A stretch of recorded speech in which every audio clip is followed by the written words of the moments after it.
how you can have a conversation about something that we don't always feel comfortable talking about. But we always want the best for that person in our family who's aging, who's elderly. And so we hope that through our conversation today, looking at it from different angles, voices not only from the panel but from the group that is gathered here, will be able to throw more light so that you, aware of your situation, might make a decision that is best suitable for you, your family, and for your loved ones. It's a very deceptively simple topic, but when you get into the nitty-gritty, it's not only very sensitive, but also kind of complicated. So to try and simplify things, at the outset I want to say that there is no right or wrong answer. Each person's situation is very unique, and we are playing the role of giving different perspectives on these issues. You mentioned one live example regarding one couple who wanted and who had no children.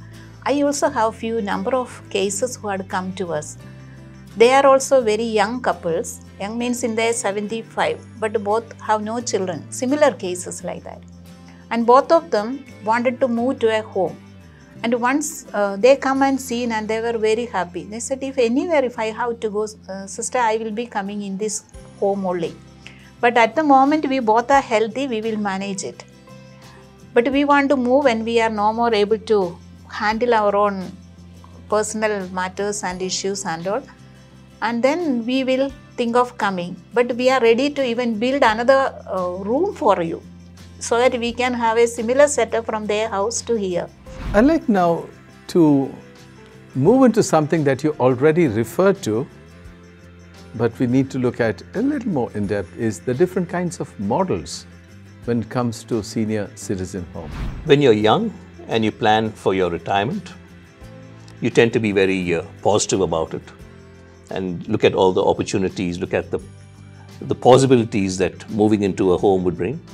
But as you start getting older, as you reach the point where you have to make that call, there are a lot of apprehensions. Making that decision is finally never as easy as one would imagine it would be. There are some legal aspect also is there, because once they come to home, it is ultimately our responsibility to take care. Welcome back to the continuing episode of Aging Gracefully, a talk show for evergreens.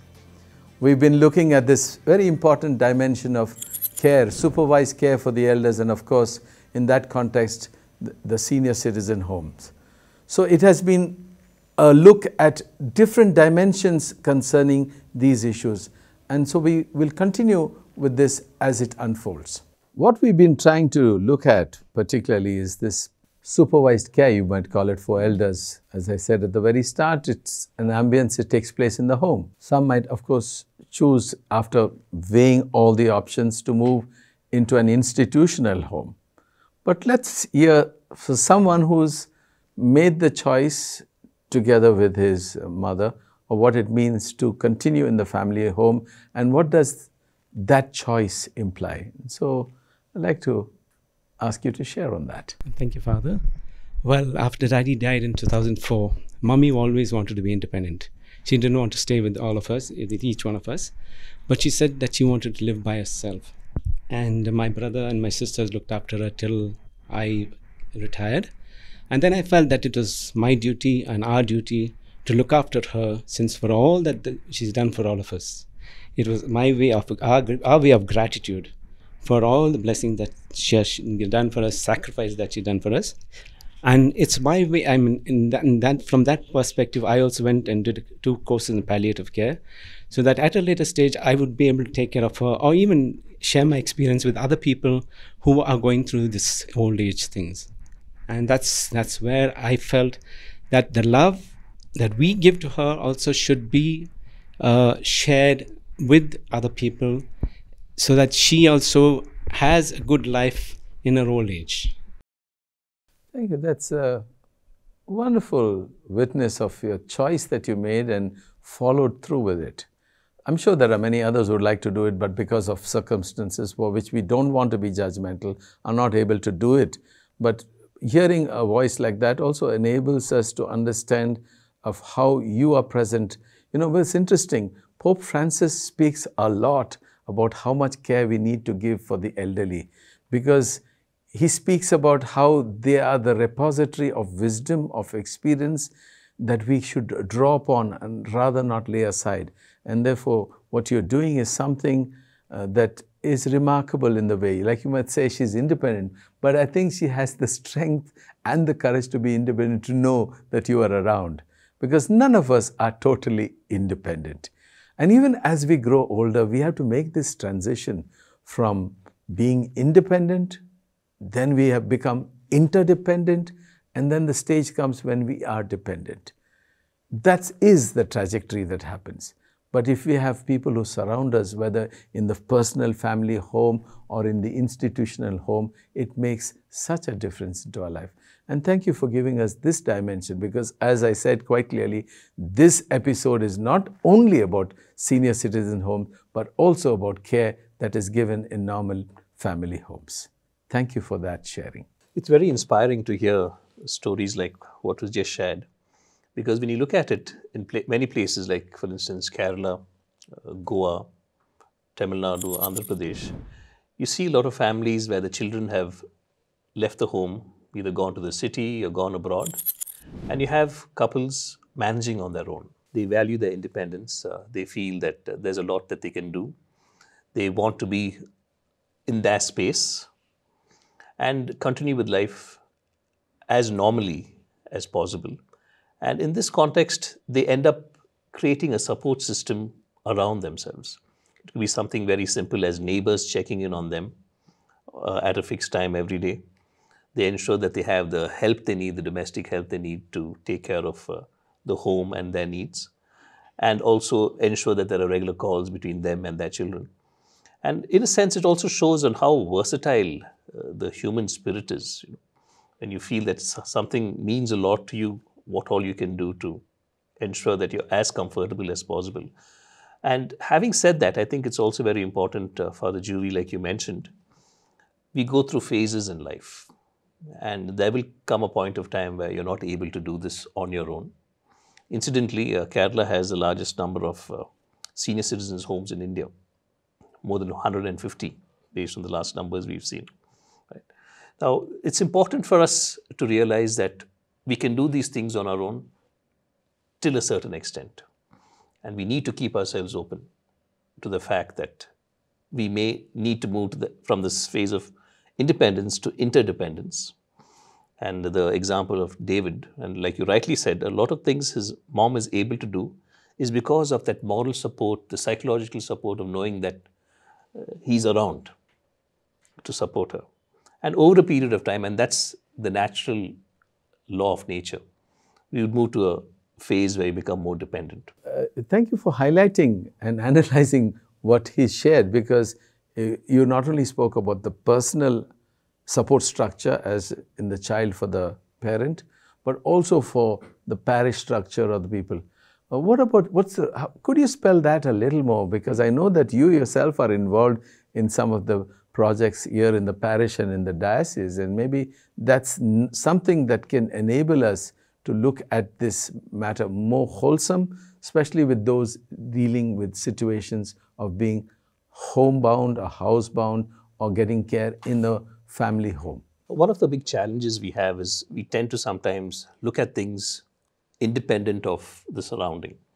And going forward, when you look at addressing an issue as important as aging, we need to look at how do we do this in a very sustainable manner.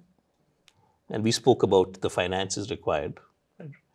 And I would say we look at even the resources required. And the biggest resource we have is each other. And very often we don't talk about that. Right? In fact, one of the really nice initiatives which has been rolled out recently in the Bangalore Archdiocese is the establishment of senior citizen cells at the parish level. And I belong to a Holy Redeemer parish where we've been piloting this over the last couple of months. And it's very interesting how it started off with a bunch of 3 or 4 elders interested in doing something. Now they form their own WhatsApp group. They meet at regular intervals. They have masses once a month just for the seniors. after which there's a period where they sit together, spend an hour or so together. They have special activities just for seniors, games like Sister mentioned. Housey, I think, is an all-time favorite for the seniors. And they get time to speak to each other, to talk to each other. And I've been part of it since the beginning because I'm very passionate about helping out and being part of the community for such initiatives. And it's very interesting because there was this conversation happening between two seniors, both of whom who couldn't hear too well, right? And yet both of them spoke to each other for literally 15, 20 minutes. And at the end of it, they're very, very happy. They got someone to share stuff with, they exchanged phone numbers. They built a sort of a relationship, you know. And in addition to these things, we also organize talks on nutrition for seniors. We're planning to have a health camp for them.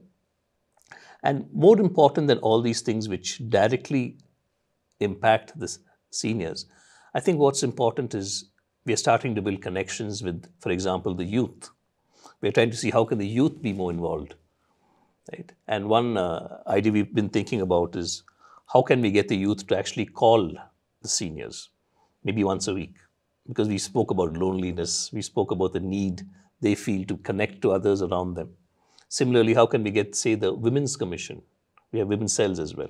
How can we get different aspects and stakeholders at the parish level who form a core aspect of the community the seniors live in?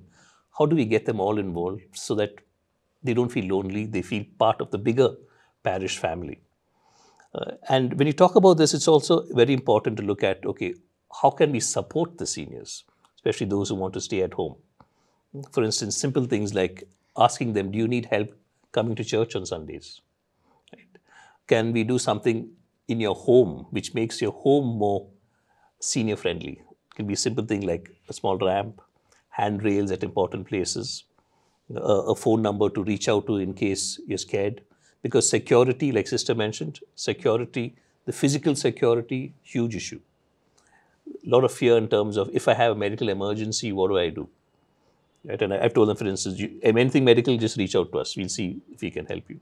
So there are small things which we can do at the parish level, at the community level, which will make a very, very big difference in their lives.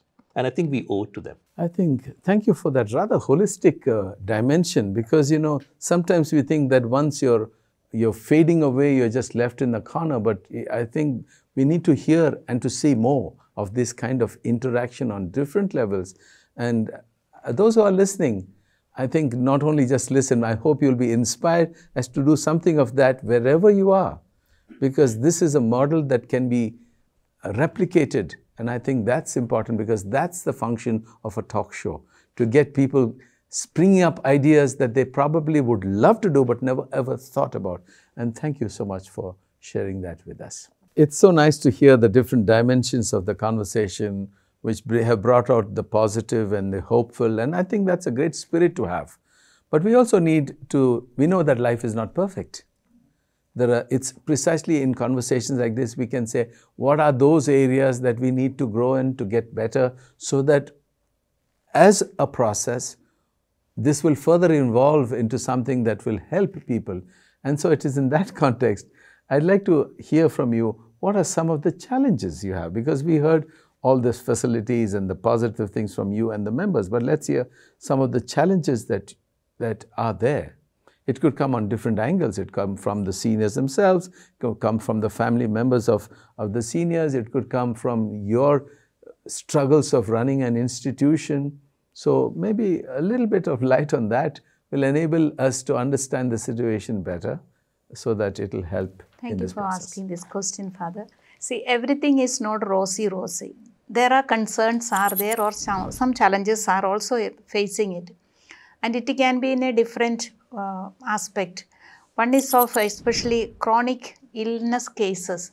Completely when they are chronically ill, like such as arthritis, they have constant pain and things. Sometimes diabetic, this sugar level goes high or low, and then suddenly they collapse and hypoglycemic. Then when come to know, I run with the glucose to substitute and all these things. So every time they have either aches or pains, not all, but some have a positive outlook of any pain. But there some of them instant call sister, call sister. So I may be in the middle of night sleeping or early morning 2 o'clock, 3 o'clock, but it is my responsibility, I run, there is no issue. But what happened, their expectation, even the catheter is put, sister, my urine is not going, please come and check. It is passing through the Foley's catheter, but I don't know why, like, every minute thing they need an attention. So it is like, that they are not aware of why they keep on calling and things. Then other thing is sometimes cognitive part of it. Their thinking capacity has come down, or there may be Alzheimer's disease or dementia. Sometimes they can go out of the home. Then it is also a tension for us. So we also keep them closer to it, and then they have also certain amount of suspicion on one another. Like, especially we have carers for them, 1:1 or 1:2 and all. And they keep on, like, even to go to the chapel, they close the door and lock and go. They have doubt.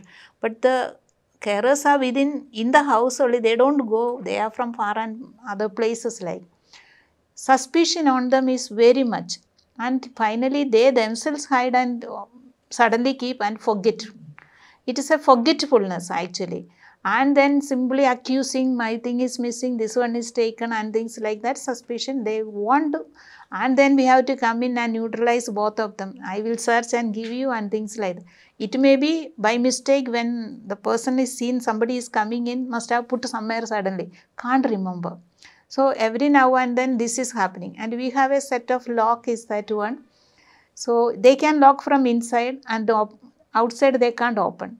So now and then key will be in their hand, run after and asking for the key. I locked down outside. These are some of the minor things.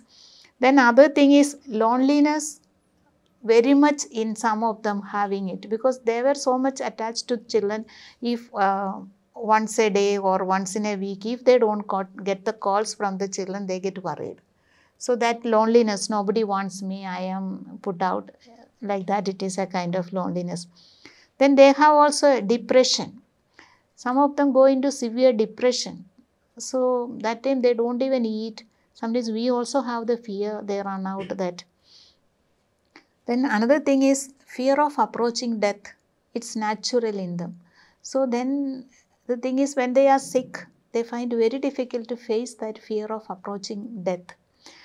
Then rejection from the family, one or the other experiences. This rejection is like sometimes, as I said, when they don't get the phone calls or children doesn't come or things, they feel even if however the home care is given, they expect the family to be involved in.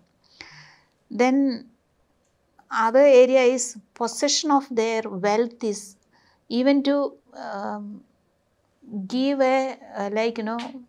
money is in their hand, but the problem is not even a single thing they will just freely take and give you. Sometimes carers go through the struggle. For example, I can tell one resident who is very much known to, she will not leave from the room, but she will ask the carer, bring down all my saris and check whether one is missing or what. So that way, doubt and suspicion keep on coming. Then just now what we mentioned is financial stress is there. Somehow we have to manage with the amount. They need also best food, best facility, everything. But we try maximum that best whatever they want. But then once in a while, sometimes food is little salty, or sometimes what do you say, this type of always what is that, lauki or things like that. They say, why sister only this and that and all like this. One day non-veg is not there also. Oh, today food is this one, like that, So always they want a tasty food. And the important thing is after finishing lunch, they will ask, what is the next meal? 4 o'clock. After 4 o'clock, they keep on asking, what is the supper today? So it is not directly to, but the kitchen staff only, they keep on asking. So anxious about what is next. So that part. Then finance part of it is, one thing is, which I noticed when we, after I came only, because it was very low. Our monthly payment was take home was 8,000 or 10, I think. 10. So then after I came from the background of my hospital experience, I came and then I said, I can't. The income is much low and expense is much higher. So I started raise. Now twice I raised. My God, third time this year when I raised, why sister raising so much? First 2 years I did not touch. Then some of the residents, children asked, how do you manage with this amount? So when we ask finance, it's always a question. So that increment is very much concerned about. It's only very few percentage, not everyone. Most of them are immediately ask, sister, some of them call and ask in a March, sister, any change? So at April month. That way finance part is also, once in a while I have these difficulties. These are some of the things. Anything you... Well, this is my first year experience in this field. As we worked in the hospital and I was in the school also. And we have not raised so much. We only wanted to make it one round figure. So I also felt some of the residents, their concerns and their difficulties among themselves talking, It was really bothering me. I was looking up to my father. Actually, he is also running a 92-year-old. And we wanted to put him in one old age home. But we couldn't.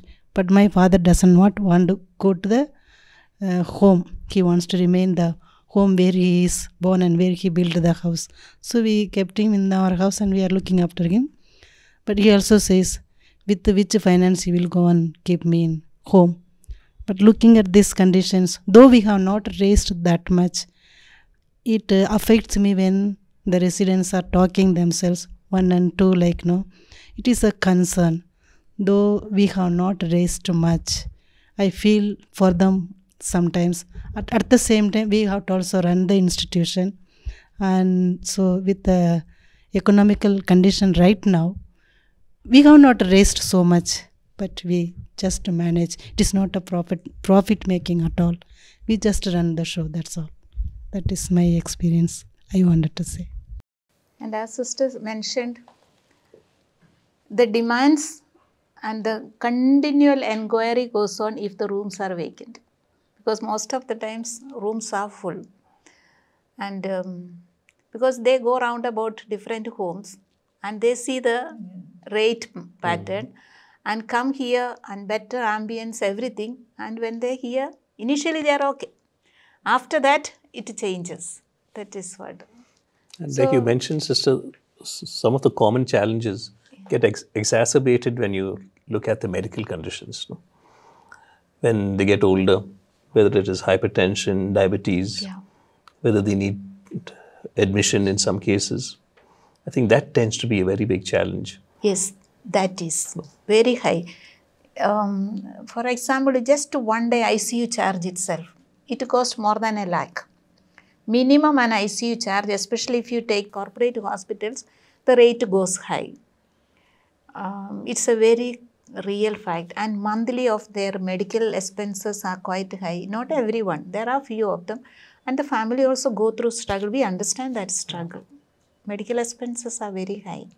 And not only that, once they are in bed, they have other, like all these diapers and all other underparts. Everything is expensive. So that way their medical expense and personal expense goes higher. Otherwise, we as a whole, we are not charging other than food and accommodation. We are not charging for any electricity, no water, nothing of that. Earlier, now it's all made it neutral. It's a common part. So we go through the struggle, but after all, it's for the humanity we are doing it, service to the... I think that gives us a sense of, a glimpse of some of the challenges faced. Because as you said, even in a normal home, you're dealing with some of these issues. How much more? So the issues about the food, as one grows older, one longs for the food that you were in your younger days, and you do not get it in a multicultural setting that you have over there. But that gives a sense and hopefully an appreciation of the struggles that not only the elders go through, but the institution that provides care for them. What I like to do is, we've put so many factors out here, whether it's caring for the elders in one's own family home, or whether we make a decision to move into an institutionalized home. And in our Christian tradition, we speak about something called discernment. It's a word that's used more and more frequently. I don't intend to give a whole discourse or a reflection on discernment, but just so that, having listened to all this conversation, how are you going to make this decision? I said at the very start, we are not here with a very clear agenda that we are encouraging people to push you into home, because one of the dangers of having a thing, somebody will hear what they want to hear and they will tell their elders, did you hear what you heard in the program? They've got no choice but to go to the home. Somebody else will take whatever they want and use the RMC to justify their personal biases or their personal prejudices. We don't want that to happen. So it is in that context, I'd like to speak a little bit about discernment, which speaks about 4 dimensions. Is first of all, to dialogue. We've talked all about this before, but I'd like to put it over here. So I'd like to describe it in terms of 4 Ds. First is a dialogue. That conversation must be had by all, not just among the children themselves, but together with the children and their parent. The second is discernment, which comes because of that. And discernment includes reflection in prayer, getting spiritual advice, looking after what your conscience is saying, and that's the discernment part. The third is you finally arrive and say, okay, this is the decision, I want to go. And the fourth is the do. I'm going to take concrete action. This is where I'm going to do, what I'm going to do, and this is the time frame I'm going to do. Now, the key one is this. The dialogue is important, but sometimes it can be the dialogue of the deaf. Because both of, the elder has decided what they want, the children what they want, and nobody's listening to one another. Dialogue requires an openness. Discernment is really being aware, why am I making this decision? Because at the start of a discernment, you might say no. But as you listen more and more to the voices around you, listen to the voice of your conscience, listen to somebody whom you've opened your heart to and say, what is the Lord saying to me through this? That is the part of discernment. Discernment is also becoming aware of your inner fears. If I go there, what will society say? My children have abandoned me. I know I should be going there, but what will the people say? So those social fears, inner fears, if I go there, I won't get the same comforts I have at home. These are real fears. I'm not asking you to dismiss them. Wrestle with them. Talk about them. Face them. Okay? You don't have to make these your positions in stone. No. Life changes. Life is fluid. And see the decision you make at 50 might not hold when you're 70 or 75. And so the discernment part is the most important. So dialogue, discern, decide. And so finally you're making a choice. Should I go with this or should I go with that? And finally have the courage to act. Some people will decide, but there is an inertia, personal inertia. Yeah, I'll do it. When the time comes, I'll do it. And they'll drag their feet until they've taken screaming and crying because nobody else can care for them. So it's not only important to decide, but also to do, to act on that. And I think on the basis of all that we have talked about today, on the different aspects and dimensions, I hope that will be part of the dialogue that you're going through, part of the discernment that you're making, so that you will make a choice, not say the RMC said so, but because you decided to make that choice and do it because before God you feel that's the best thing to do. Okay? And therefore sometimes don't say, I made this vow 40 years ago and I'm going to change. No. Life changes. And we must respond, as Jesus would say, to the signs of the times. And therefore it is so important that this whole discernment process is needed in arriving at the decision. And so this whole theme of discernment is not just only for the elder to make. It has to be done in dialogue, as I keep insisting, with the family members, because they are also stakeholders in this process. You know, you guess and say, okay, you do what's good enough for you. No, I think that honest conversation must be held. And therefore, it is in this context that discernment is at least more of them will be on board and make that transition so important, so necessary, so that the evening of one's life is not spent in turmoil and disturbance, but a sense of serenity. Because ultimately, you are in our final journey and we want to go back into the hands of God in peace. And we pray for this grace of a happy death, which really means I want to be at peace with myself, I want to be at peace with others, because I am in peace with God. And that is why it is so important to have this discernment process that enables us in this journey. We've had a long discourse speaking on many topics, many themes from different angles. So let me quickly sum up some of the main things that we've talked about.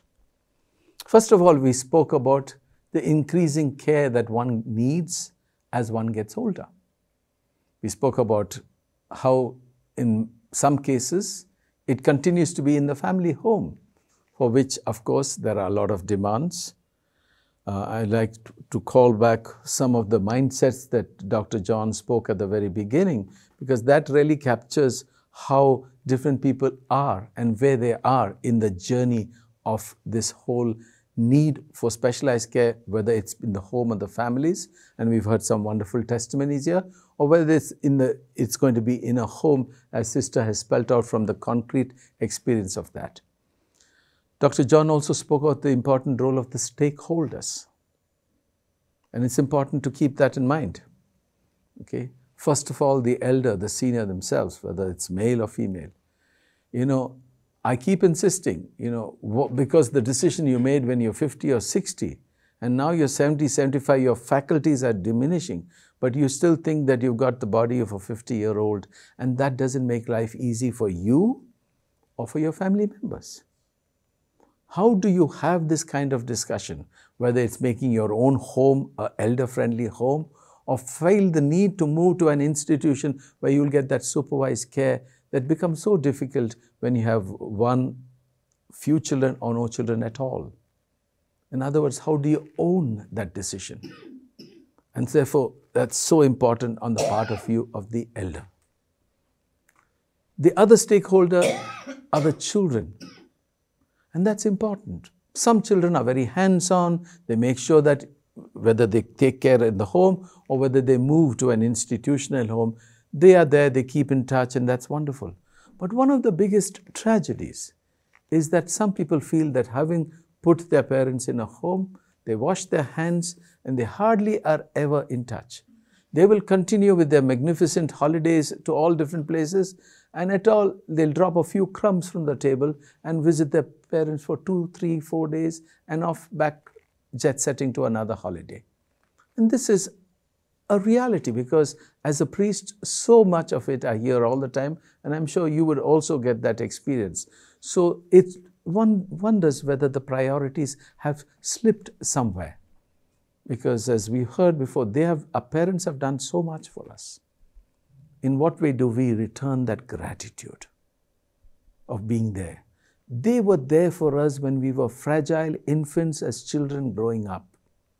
We need to ask ourselves, how will we now be there for them when they are facing that same fragility that has come with age? And there are different ways of doing it. Not all may be able to be physically present, but the quality of that presence is so important. It's also a time for there to be peace in the family. Not only for the elder who's preparing for that final journey, but for the children. Because sometimes the disputes and the fights brings a broken heart. You might have the comfort of a home, but there is no comfort in the heart, because the past haunts them, the present disturbs them. And therefore, those who are children, how do they resolve their issues so that their parents will go in peace to their death? Otherwise, they are just broken with some of the quarrels. That's the second element of the stakeholders. We also spoke about the homes and how they are doing what they need to do and always looking for ways to improve upon that. But there is also society.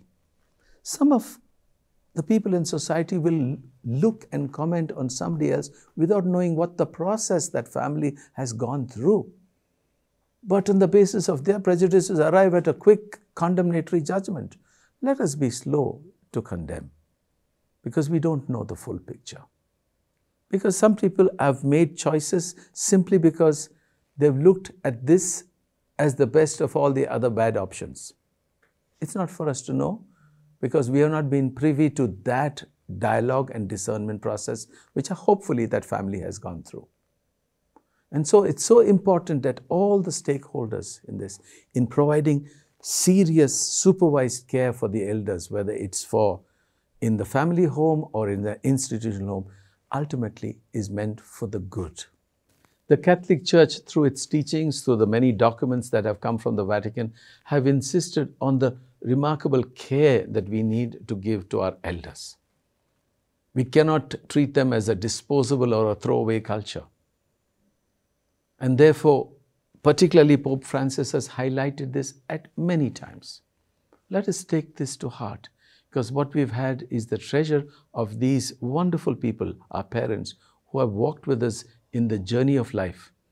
And it will be our privilege to walk with them in their final journey, in the best way we can, in the best way we respond with gratitude to them. And so I'd like to thank both Dr. John Tharakan and Sister Reena Philips, and to all of you wonderful people who have participated actively in this entire process. As I keep saying, we are not here to promote any particular decision that is yours. We are not here to promote your home, though you have spoken very well of all that it involves, and we are so grateful for that. But we have put it all out. This is a talk show. So we bring before you things that need to be spoken about, but not are always spoken, because they're not always very comfortable to talk about. And hopefully this will help in this ongoing conversation, so that you will be able to dialogue, to discern, to decide, and then to do it. Always with God's grace and with God's assistance. I'd like to conclude with a psalm. It's a psalm that speaks precisely about this aging process. And so I'd like to read, it's Psalm 71, and it is from verse 14 onwards till the end, till 24. But I will hope continually and will praise you yet more and more.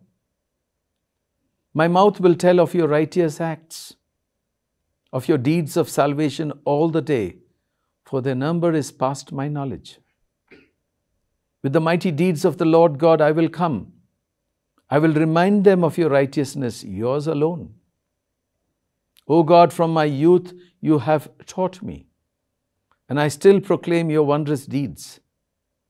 So even to old age and grey hairs, O God, do not forsake me, until I proclaim your might to another generation, your power to all those to come. Your righteousness, O God, reaches the high heavens. You who have done great things, O God, who is like you? You who have made me see many troubles and calamities will revive me again. From the depths of the earth you will bring me up again. You will increase my greatness and comfort me again. I will also praise you with a harp for your faithfulness, O my God. I will sing praises to you with the lyre, O Holy One of Israel. My lips will shout for joy when I sing praises to you. My soul also, which you have redeemed. And my tongue will talk of your righteous help all the day long, for they have been put to shame and disappointed who sought to do me hurt. And as we do with every psalm, we will together pray, Glory be. Glory be to the Father, and to the Son, and to the Holy Spirit, as it was in the beginning, is now, and ever shall be, world without end. Amen. And so with this, we come to the final episode of Aging Gracefully, a talk show for evergreens. We've looked at this care for the supervised care for elders, as well as in the context of the senior citizen homes. We hope that this has enriched your lives. We hope that this has provided a platform for you to further reflect on it and therefore to arrive at a decision that is appropriate for you in your context and in your situation. Altogether, the children and the parents and who are the stakeholders in this decision.